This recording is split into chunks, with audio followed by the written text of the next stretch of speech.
Hey everyone, I'm David. Welcome to church number 8 of 52 churches in 52 weeks.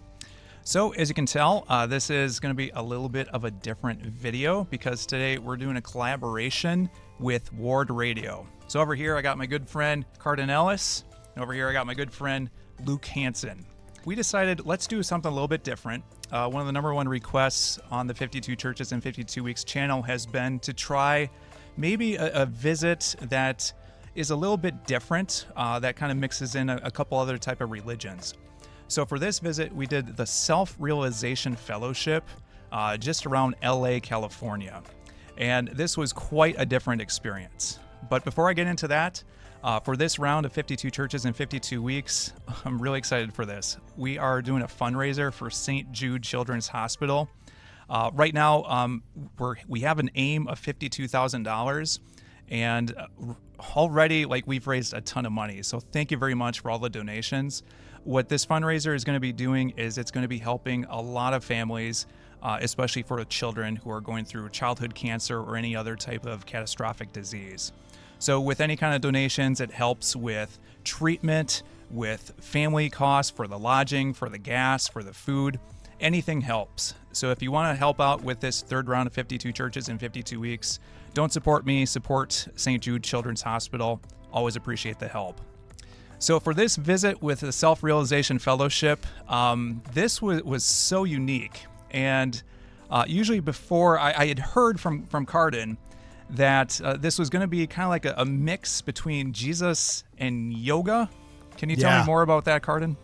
Well, I'd gone there once before with Kwaku. Shout out to Kwaku, who's a co-host of my program as well. He's very new age. He's very everything, I'd say. And he'd been excited to go to the Self-Realization Fellowship. And from my limited understanding of it, back in kind of the turn of last century, there was a lot of people that were looking to the East for some answers that they felt they weren't getting in the West. One of them was the Paramahansa Yogananda. I know I'm pronouncing the Yogananda part right. I don't think I'm pronouncing the first part right, you know. But he basically fused Christianity with yoga, right? And interesting. Yeah, and it's really interesting. There's a lot of theories in the East that Jesus Christ, in the 11 years that he's not accounted for in the New Testament, that he would have gone east and learned yoga there. And from what I understand, that informs this claim. But by and large, they're a very simple faith. They think meditation is the way, basically, and they want to build as many sacred places and beautiful places that they can that inspire meditation. And come one, come all. They've got the little wheel for Buddhism saying Buddhists welcome. They've got the crescent moon from Islam saying, Muslims welcome. They have the cross from Christians saying Christians welcome, Jews welcome. They're very ecumenical in saying come one, come all, and let's meditate in these sacred spaces. And they even offer a plethora of online classes on how to meditate that you can take advantage of before you go to these places, because they're meditators, man. It's like they take the yoga part seriously, dude. I could see that. Yeah, it's pretty cool. I dig it. Yeah. Luke, what were you thinking before we got there? I was kind of anticipating that we were going to actually do, there was going to be some sort of session, and we were going to go through some sort of either yoga or breathing exercise. And then I knew that it was like a garden type of place that was, like Cardon said, having all the world religions involved in it. Yeah, because what they told me on the phone was you had to set up reservations. So they had two different reservations, one for 10 a.m. and then another one at 1. So we picked the 10 a.m. They told us that it was already booked. And if it was already booked, we're going to have to park on the street, but they would still let us in. So we made the visit and got to walk around the entire area. So I'll show a little bit what it looks like inside, and we'll be back in just a moment to talk about our experience.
All right, so we're back from the Self-Realization Fellowship, or the video anyway. We were here all along.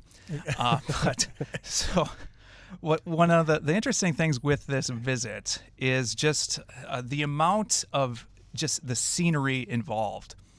Luke, when we were talking earlier, you kind of mentioned you saw this like an amphitheater, like a natural amphitheater. How exactly? Did you explain that? I was saying it's sort of the way it is there's a hillside right next to the beach, and in Los Angeles, and there's kind of a dip in that hill that creates this natural amphitheater. And so that is essentially what this place is sort of a garden place with a pond/lake in the middle of it, with just like this path with all these flowers and stuff all around it, sort of secluded from the rest of the city, even though it is basically right in the heart of it. Yeah. Cardon, what was your first reaction after we got there? Well, first reaction is, wow, this is beautiful. It's like an oasis in the middle of Los Angeles. It's right on the border of Pacific Palisades and the Pacific Coast Highway. And you think, wow, this is beautiful. What a gift. I can't believe I'm lucky enough to go here. Yeah. This is like better than having a key to Gramercy Park, right? So it's pretty amazing. The second thing is I got angry. Oh. And I just thought, why isn't our church doing this? Like, this is such just add water religion and public relations. They just built this big, beautiful public park that people can show up to, and it inspires you to just want to meditate, dare I say, contemplate the heavens, your relationship with God, your relationship with others. Like, it really demands a reverence also, almost. The space does. Which led me to my third thing that was kind of surprise. Yeah, tell me. Very non-proselyting faith. Oh, that's interesting. Like, I've gone with Kwaku to some of their other temples that are beautiful and so on and so forth. And in so many of the other churches, there's somebody that's kind of the welcomer that you can tell is, okay, they got the most personable person to greet you because, you're going to get on an email list. You're going to get evangelized, like you'd said before, Joel Osteen, it took him a couple of months to get back to you, but you were hit up for tithing pretty quickly.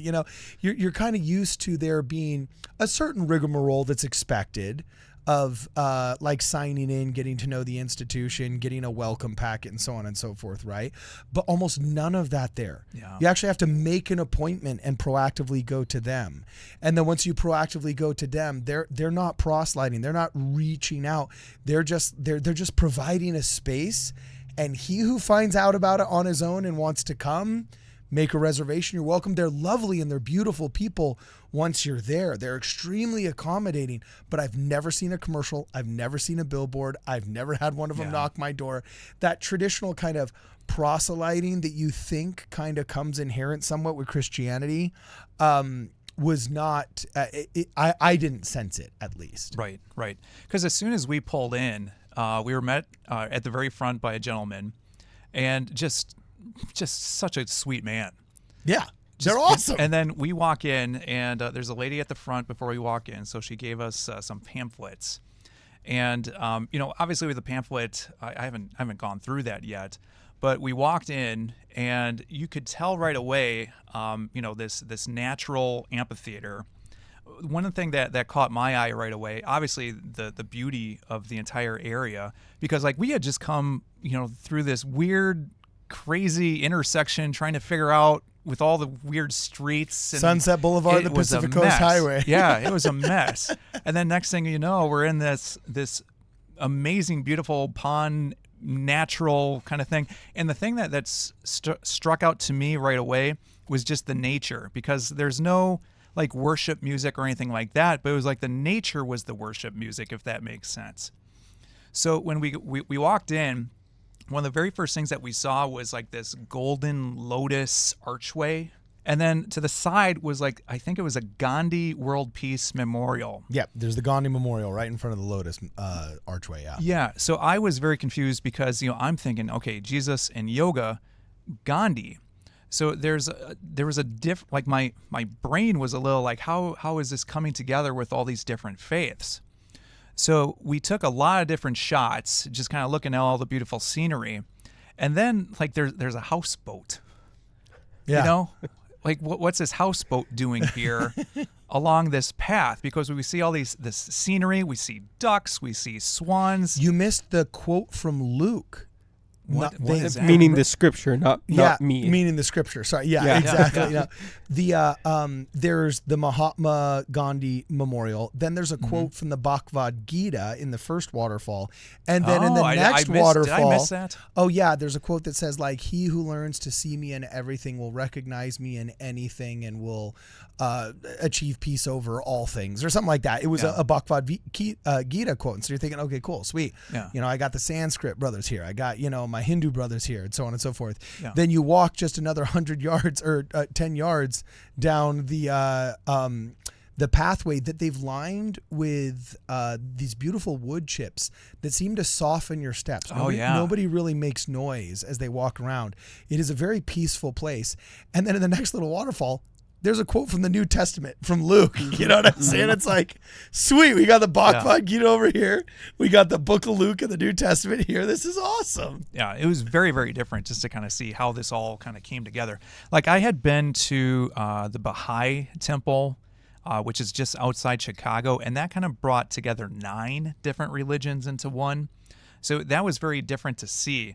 So when I first went there, my Protestant brain at that point just was like, how does this work where we're bringing in, Christianity, and then we're bringing in Buddhism, and then we're bringing in Islam? It was very, very different just to kind of see it's Los Angeles, all these baby. faiths represented. It's Los Angeles. We just throw it all in one pot and we mix it up, baby. That's a fascinating thing about some of these bigger cities, because from where I'm come from, it's usually, Protestant type of denominations, Catholic. I get here to LA and the diversity is all over the place. So there's just so much represented that I'm not used to seeing. So we walked into the Houseboat, and that was, so did the gentleman kind of do this to you guys as well? Yes, he did. Okay. You can tell the locals, shall we say, Yeah. the adherents to the faith from the visitors, because when they walk by, this is what I've noticed. I'm not saying this is a tenet of their faith, and I might be misquoting my own observation here, but it seems like whenever they walk by a picture of the Yogananda, or they walk by a picture of, I don't know if it's Vishnu or who it is, but there's a Hindu god that they recognize, or over one of the bridges in the waterfalls where there was another icon, they would do that thing. And also, if you've ever gone to their temples, they teach some serious meditation. You'll see them sit there for like 15 minutes, and they'll touch their own temples, like 3 parts of their skull, that help you, I would assume, to connect more with the divine. And if you go and take their online meditation classes and then go to the inside of the structure, not just this kind of beautiful meditation garden they have on the outside, go to the inside of the structure, they're sitting there and they are straight up meditating, wearing the nice little blanket over them so they stay warm. Like it's the most meditative experience I've ever seen in my life. So we got into the Houseboat. Luke, what was your impression inside there? Because they had this picture of, I guess, is he the founder? He's the Yogananda. Yogananda. Okay. But he is the guy who put together this place, the sanctuary. He's the one that fused the two, baby. He had, I know I'm going to just completely... So I apologize because I'm going to mispronounce this because it's like 12 letters per name here. Paramahansa Yogananda. Am I saying that right? Yeah, they Sounds usually good just to say me. the Yogananda. The Yogananda? The Yogananda. Oh, man. Okay. Yeah. Anyway. I'm probably butchering it so- too, but we go into this houseboat, and it's funny because there's like beautiful lakes, beautiful grounds and everything. Yeah. And it's not that the houseboat is ugly or something like that, Right. but it's just kind of like your normal houseboat. Right. And it's just sitting there tethered on this pond.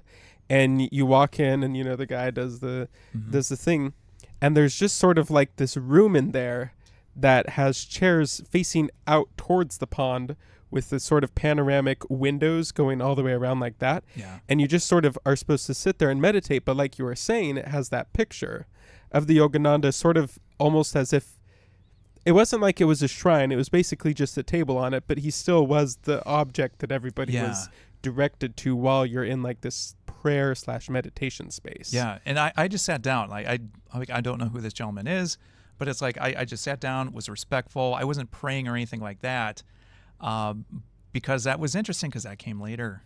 Well, what's with the interesting Windmill is that, Chapel. that also might be North American Protestant brain too, because that's not the impression I got. Tell me. The impression I got was it's almost like when you go to a funeral and there's like a picture of the person that is kind of getting memorialized. You're in a church and we're talking about heavens and Christ and the Christianities and the eternities. I kind of got the impression that it was a reminder of the meditative lessons that the Yogananda gives. Interesting. But the space was meant to be taken advantage of by the adherents in order to meditate and connect with the divine. So it is interesting because we're used to seeing icons as these things of veneration. You know what I'm saying? Like the big icon of Christ, okay, in the middle of the cathedral. With Catholics, he's on the cross and he's all up there and it's the number one thing, nothing is above him, right? Whereas in the Self-Realization Fellowship, it kind of feels like they're trying to incorporate like as many icons as it takes to make somebody feel welcome and ready to connect, as long as they just get into the connection process. You know, it's slightly a little bit different. To me, it seems like their visual representations are more of reminders than they are of spiritual demands of veneration. Does that make sense? I think so. Yeah. Okay, cool. Yeah. But yeah, it's definitely a picture I'm not used to seeing in churches of just some Hindu dude that you've never seen before. It's like, all right, It's different. It was very This is nice. It was very nice to have like that quiet space in the padded chair where you're still like looking at nature. Yeah. And then we were talking afterwards, and you said you didn't notice this, but what I noticed while I was sitting in there was this slight rocking motion, and it actually was fairly peaceful, and I wouldn't mind putting some sort of chapel, or like, I don't know how you'd put a celestial room on the water, but having that nice rocking and other meditative space would be pretty nice. Well, and you didn't notice how many of these locations, Dave, were closed. They had what I've noticed, and at least what I was picking up, and I could be wrong. I'm just a guy from LA, right? But they had a couple of gazebos that maybe they were closed for renovation or something like that. But there were other gazebos that dotted this landscape and other little pathways that went up to other areas. Because you mentioned something when we were there about that, where it was almost kind of like you could kind of pick out whatever spot that you wanted to go to have that contemplative type of meditation or prayer, just whatever just kind of brought you inside with your inner peace, I guess. Yeah, it seems like in the gazebo, I went up and I looked in there. I was like, oh, there's these 3 little love seats where it looks like one very large person or maybe 2 people that were a couple could all sit and contemplate and meditate. Okay, well, this one's closed for renovation, but 25 yards this way, there's another. You know, there's a bench over here and there's a bench. It's like, it seems like they really just designed the space to maximize little areas where you can just go and meditate and have your just own little session, you know, and they don't really care what that session is, it seems, apparently, you know, because some people were sitting there I didn't see anything really uniform except for that between the adherents. And also a lot of the adherents would take off their shoes and put it underneath their chairs when they were meditating. But outside of the temple, I didn't see anything uniform amongst them. In the temples I have. But it seems like they're just trying to maximize the space for like little meditation zones. Kind of like minimalization to a certain extent. I guess, sure. Interesting. We kept walking, and then we got to the Windmill Chapel. Yeah. And I want to take pictures inside, but they had a sign up there that said, no photography inside. So it's like I was taking a few from outside, so I don't know if that counts or not. But we got inside, and at the very back, there was a woman, I guess maybe she's like a supervisor or something, because she had her, Luke, you mentioned it's like her legs were crossed, kind of like yogi style or yoga style. And then, again, we could just take a seat, but there were 6 pictures up at the front. And it threw me off because I bought this in their gift shop. I'm sure you're not going to be able to see this too well. But one of the 6 pictures had Jesus Christ with this image. But then the other 5 men were just it seemed like these yoga instructors, or not yoga instructors, but founding fathers. Yeah, I'm not sure. But there were just these men that I had no idea who they were. So that kind of threw me off. So usually when I'm worshiping, Like in the past, I'd be so focused on the cross, from a Protestant type of perspective. Then, with the Church of Jesus Christ of Latter-day Saints, it's much more, with Jesus Christ in the symbolism. So here I'm like focused on one of the 6 up in these portraits. So like for you guys, like what was your kind of experience inside as we were in this Windmill Chapel? It was very interesting once again to have a person other than Christ, because they were like all on the same level. Yeah. There was like 6 of them, and it was just sort of Jesus hanging out there with like 5 people who looked like they were from that Eastern tradition. And also this windmill was like a 16th century style, something you'd see in a Dutch windmill. But inside of it, the sort of display thing that they had of these different people was that more Eastern with the pointed arches, going with them like sort of in that as a way to present those pictures at the front. Yeah. Cardon, what did you think of this? I thought it was a very interesting pastiche. Yeah. I'm sure that just like people that come to the Church of Jesus Christ of Latter-day Saints for the first time, like you, when you saw Joseph Smith in the picture with the vision of Jesus Christ and the is Father, this? Yeah. You're used to that's Jesus Christ and that's Heavenly Father. Who's this guy at the bottom with knickerbockers, right? You know what I'm saying? You're like, once you hear the story behind it, you're like, oh, okay, that makes sense. And modern prophets, that makes sense. I'm sure these people like totally make sense. However, it is interesting. It's almost like Freemasonry. Where like Freemasonry doesn't require that you like renounce your old religion and, to attain the new one. Cause I know they say it's like a fraternity and not a religion, and there's all kinds of different semantic arguments you can make and so on and so forth. But like you famously can be Christian and be Freemason, but you can also be Jewish and be Freemason and all this other stuff. Right. Yeah. So it seems like at least to enjoy the meditative experience of the self-realization fellowship, no past religious beliefs and shirking thereof required. Just come and learn how to meditate and learn the lessons of the Yogananda that I guess in theory would expand your understanding of Christianity and Jesus Christ and the nirvana of the atonement, if I want to kind of get creative with my words here. And also it was interesting because one of them, I swear, I think it was Vishnu. Isn't he the one that's got the blue skin? I can't remember. I'm probably probably butchering this right now. But yeah, it is kind of wild to see like the Rembrandt Jesus painting right next to like, especially the Rembrandt Jesus. Yeah, you see like Rembrandt Jesus right next to the icon at your buddy's grandpa's house. Like when I go visit Shardul, his grandpa has that exact same picture, and it's like it's kind of a funny, cool little fusion. And from what I understand, the faith is about 100 years old. I think in the teens or the 20s of last century is when the Yogananda had come to America for the first time. Okay. So I think they're the equivalent of like the presidents of our church. Like there was, Joseph Smith, Brigham Young. So these are the people that have kind of perfected the art, I guess, of, yoga now are the examples thereof. I got a brief explanation from the woman in the gift shop, but I can't remember it well enough to be confident that I'm regurgitating it right. I know when I visited the Baha'i temple, they had something similar to that. But so they were kind of merging like Old Testament figures with New Testament figures, and then kind of bringing in some Islam, and then that ended with their 9th. I don't know if he was a prophet. I can't remember. It's been a long time. Like Baha'u'llah, if I'm saying that correctly, I can't remember. But it was just this progression of, Moses to Jesus to Muhammad to the founder. So it was, I'd be curious to look into that a little bit more just to kind of see the significance of who these other men are. Because, again, to me, it was just so strange to see Jesus Christ with these men that I didn't know who they were. It kind of had an Ascended Masters vibe. You know about the Ascended Masters? Tell me.